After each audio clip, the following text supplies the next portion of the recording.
Isa pong maganda at mapagpalang oras sa mga all. Nako, ano na naman itong kumakalat na balita, no? Tungkol sa It's Showtime. Nako po, medyo hindi maganda ito dahil nga may naka-pending pang kaso ito.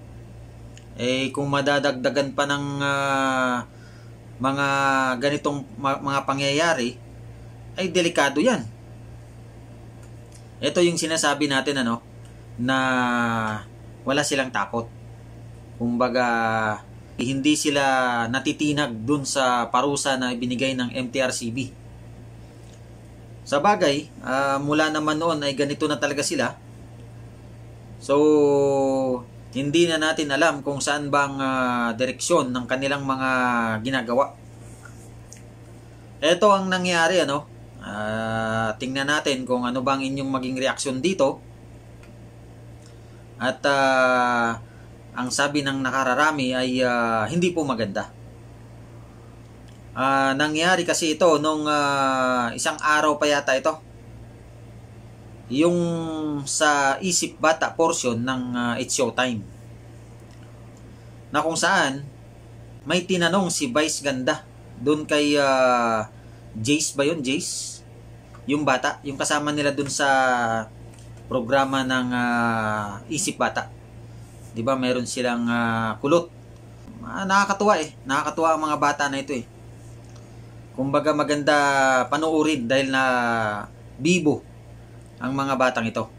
Ang nangyari, sabi ni Vice Ganda, ang tinanong niya kay Jace ay, totoo ba yun? Pinagpapawisan ka dahil may nakatingin pero gusto mo nang kumuha ng pagkain? Kung mapapansin nyo ito, yung bata kasi medyo chubby-chubby. Diba? Kumbaga, maaring mahilig nga kumain, pero ganun talaga ang mga kabataan. Pagka maliit pa, hayaan kumain yan. Dahil pagka bandang maging teenager na yan, ay mag-iiba rin yan. So, yun ang tanong ni Vice Ganda. Maaring may mga pagkain na naka-ready doon. Kaya niya ito na nasabi, Ang sagot ni Jace, hindi po. Sabi niyang ganun. Ngayon, kung papansinin niyo yung mukha ng bata, ay para bang napahiya. 'Di ba?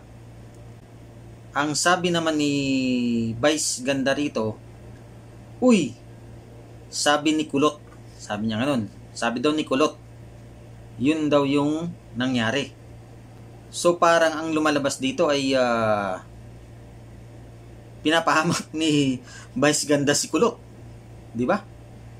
Ang sagot naman ni Jace, di ko po alam sa kanya. Palagi naman po siyang may kwento na di totoo. Nako po. Ito ay hindi magandang halimbawa. 'Di ba? Sa unang pag-uusap, yung sinabihan niya yung bata na pinagpapawisan ka dahil may nakatingin pero gusto mo nang kumuha ng pagkain. Kung inyong tingnan sa kanyang sinabi, itong mga salitang ito, pwede po itong mangyari, sa isang bubong, sa isang bahay, sa isang kapamilya, sa isang barkada. Kumbaga, walang nakatingin na iba, kayo-kayo lang. Ito kasing nangyaring ito sa National Live Television. Yun nga, sa portion ng Isip Bata. So, ang bata parang napahiya. Hindi nating masasabing parang napahiya. Napahiya siya. Bata yan 'di ba? Parang alam mo ba kung ikaw ilagay mo ang sarili mo doon sa lugar na yon na pagsasabihan ka ng ganyan sa harap ng mga audience at sa live television. Ang live television baka hindi pa Hindi pa maintindihan ng bata yan. Pero ang ibig ko sabihin ay sa harapan ng mga audience na pagkatapos nito ay magtatawanan, di ba? Ano kaya ang tingin mo? Anong mararamdaman mo kung ikaw yung batang yun? So napansin dun sa mukha ng bata na medyo hindi niya rin nagustuhan, napahiya. Napahiya siya dun sa sinabi ni Vice na pinagpapawisan ka dahil may nakatingin. Kasi baka gusto niyang kumuha, ganyan. Pero yung salitang pinagpapawisan ay ano yun? Sobrang ano na ba? Sobra na bang gutom na gutom at pagpapawisan o ano ba? At ang sagot ng bata ay hindi po. 'Di ba? Grabe ano?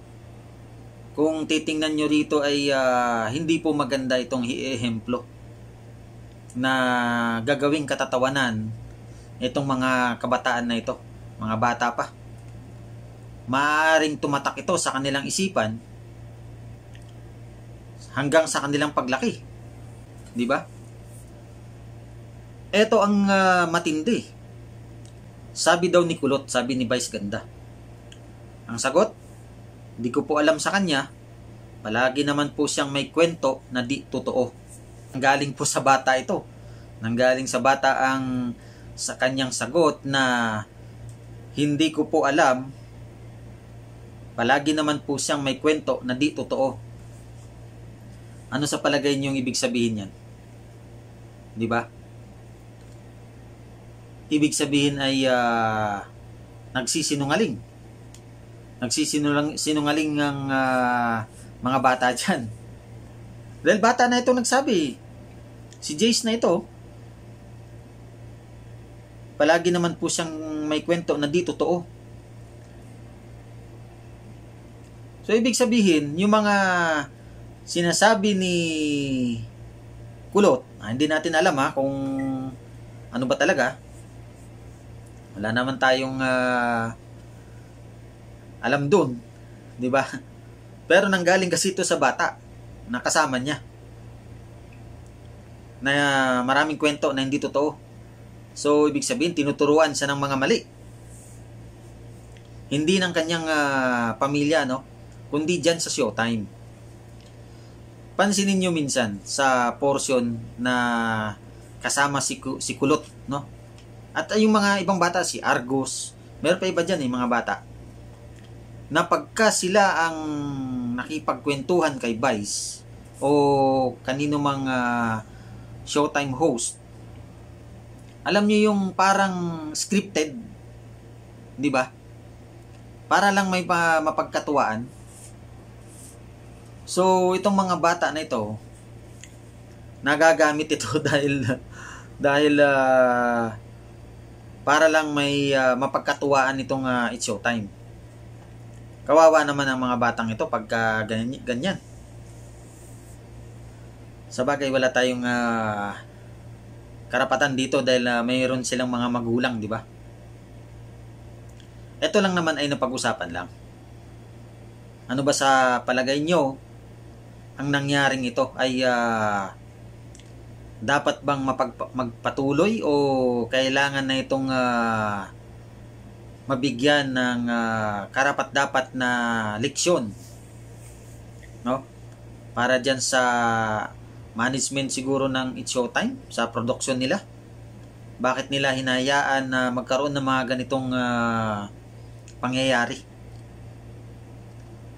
Diba? Hindi magandang ehemplo, no?